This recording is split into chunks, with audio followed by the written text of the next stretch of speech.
Добре дошли в канала ми. Аз съм Таня.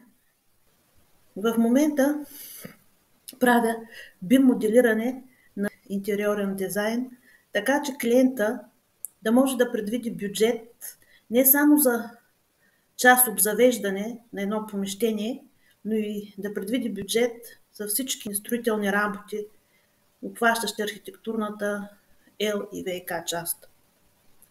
В настоящото видео ще разгледаме създаването в Revit на семейство кухненски шкаф, вложа как да може да правите подвижни рамената на вратите на шкафчетата. Днес ще направим опит да създадем семейство от кухненски шкаф, долен ред, с подвижни рамена на вратичките.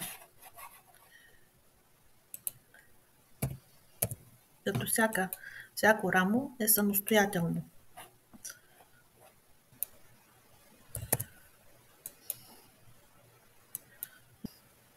Като дори ще ви покажа, че самите чекмеджета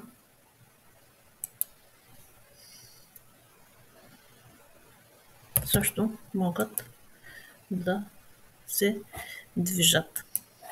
Първо ще започнем с избор на семейство.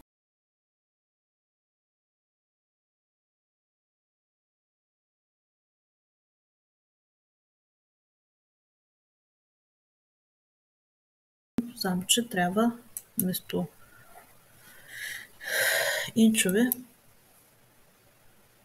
вместо футове да е в инчове да работим, да зададем дълбочината на шкафа е 24 инча. Ще оставим толкова.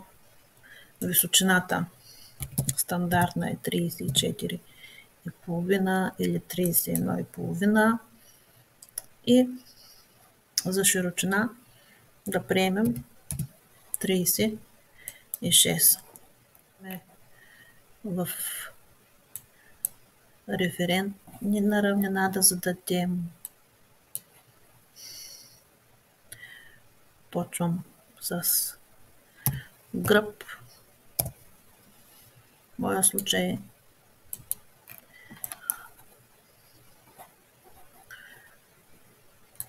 ще зададем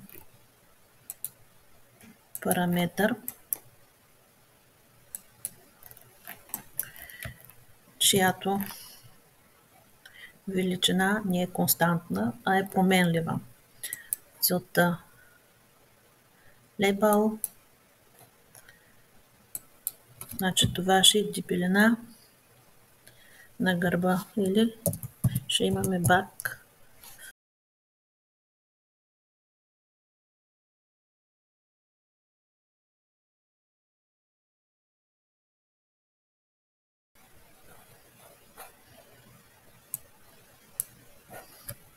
Виждаме, ако го променим на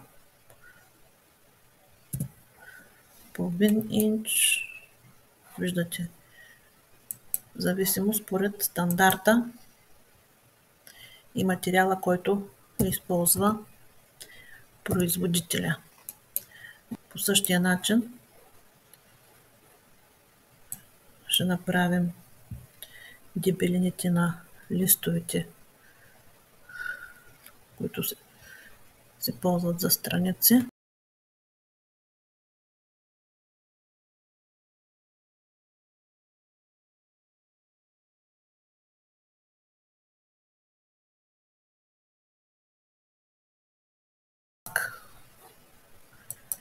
Ще създадем параметър.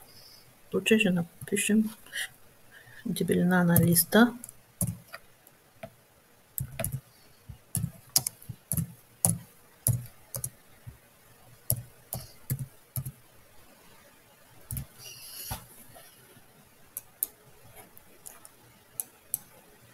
Така ще изберем така.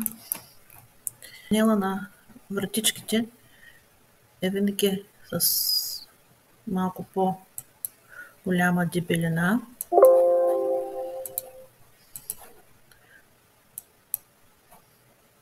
Един отстъп долу, който в моя случай е 3,1/8.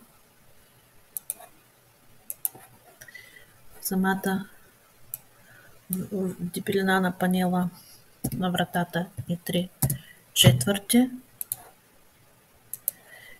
И отново се използва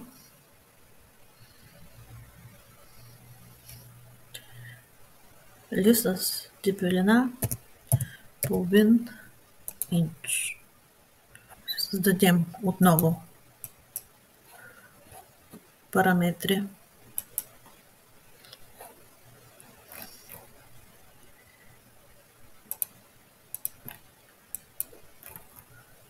Съответно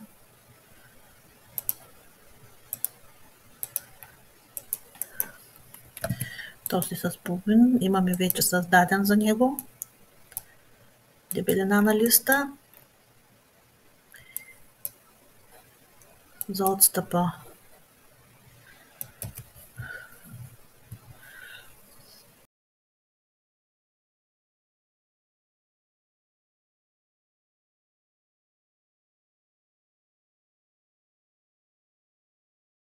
също имаме дълбочина, дебелина на вратичката на панела на вратата.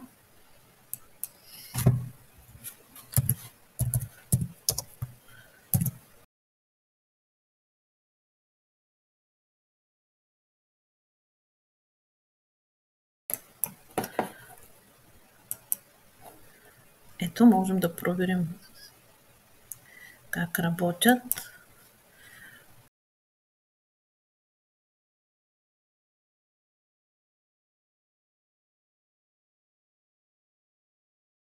Навсякъде бъдат актуализирани. Отиваме в поглед дясно, примерно, и този отстъп, за който ви казах, той е в моя случай с постоянна височина от 4 инч и половина, като този параметър той не се променя. И да се промени височината на шкафа, той трябва да остане един и същ. Затова го заключваме. И ето, ще видим, че когато променяме височината на шкафа на 31,5 примерно, той се запазва. Той е константа.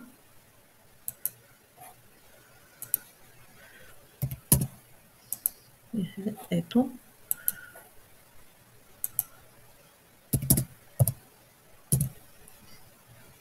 Така. Отиваме отново в поглед отгоре за нас. И отново ще създам едни константни параметри с константна величина, които са ми необходими за по-голяма детайлизация на вратичките. В моя случай отстъпа от външната референтна равнина е 3/16. Така. Всякъде. Дори помежду самите врати ще има в поглед отпред. За мое удобство отивам и създавам нова референтна равнина.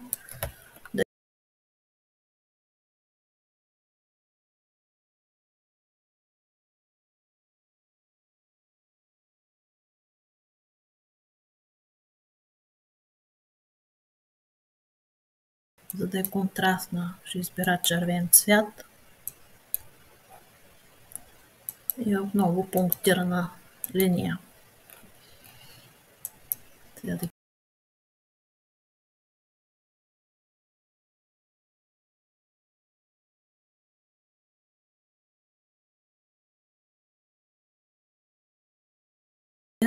Независимо да се променя височината на шкафа или неговата широчина, трябва да са едни и същи. Затова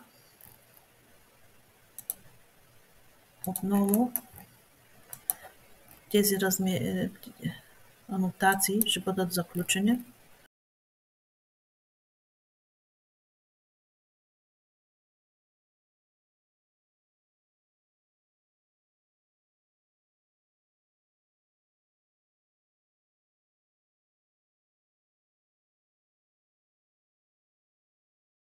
Сега ще видите как при промяна на височината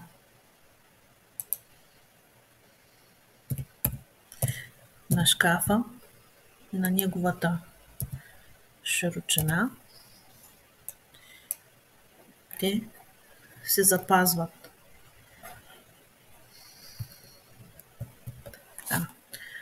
Отиваме отново в референтната равнина.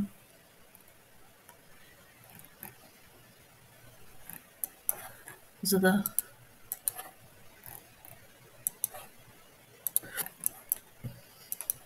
тази анотация ще ни показва действителната широчина на вратите, които ще има шкафчето. Сега ще дадем рамо на вратата посредством референтна линия,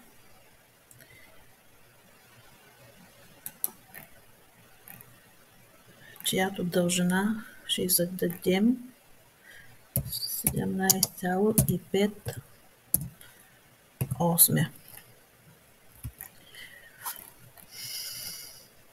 Така. Тази референтна линия трябва да бъде заключена, прикрепена, заключена към тази равнина. Ето, заключвам, както и към тази. По този начин рамото на вратата, след като създадем анотация за дименсия за ъгъл, даваме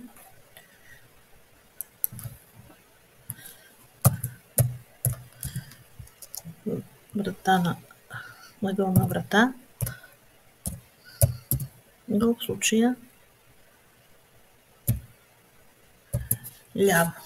ляво. Сега да видим, изпробваме движението. Ето излиза долна ъгълна врата, лява, 12 градуса, рамото се прибира, 0 градуса. Ето, връщаме се на 90 градуса. Вижте, рамото се движи и го връщаме в 45.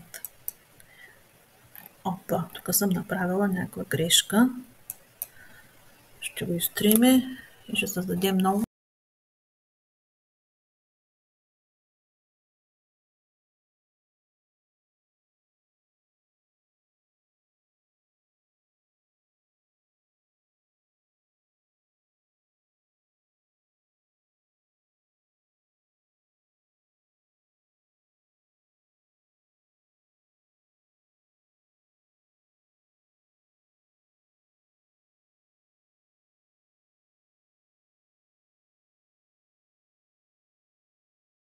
Отново отиваме да се зададем.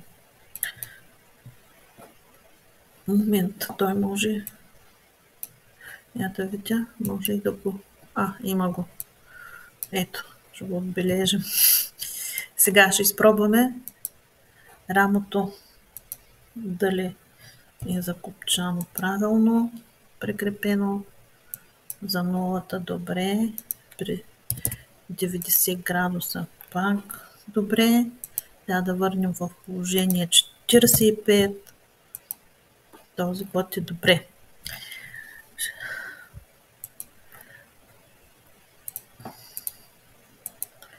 Дименсията за широчина на вратата.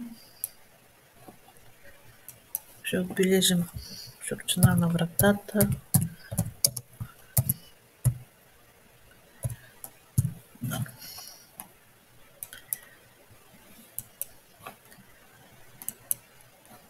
В панела, като дойдем за тип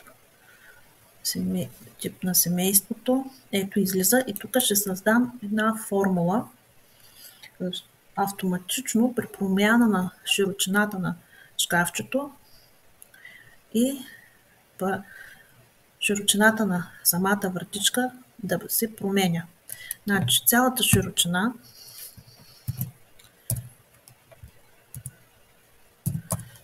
делим на 2 и от тази стойност трябва да извадим 2 пъти от стъпите. 2 пъти по 3, 16. И виждате, в нашия случай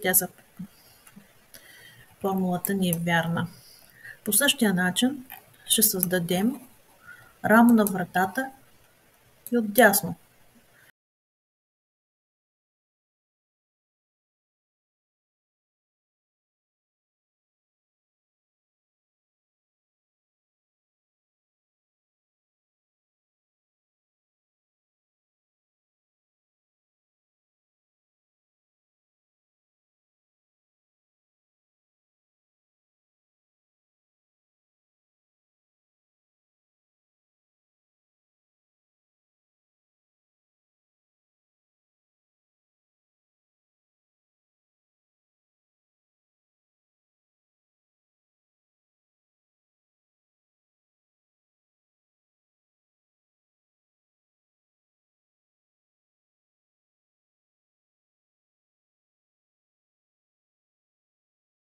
Пробваме.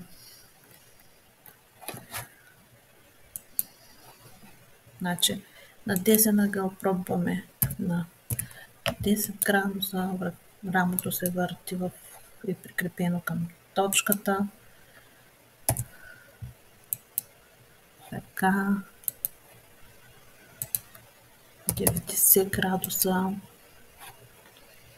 И връщаме на 45 градуса. Добре, прикрепено е. Като тази дължина, тази широчина, вече имаме създаден параметър за нея. Благодаря ви, че изгледахте първа част на видеото, в което посредством референтни равнини направихме конструкцията на шкафа. Ако представлява интерес това, което представям, може да станете абонати на канала. Благодаря ви и до скоро!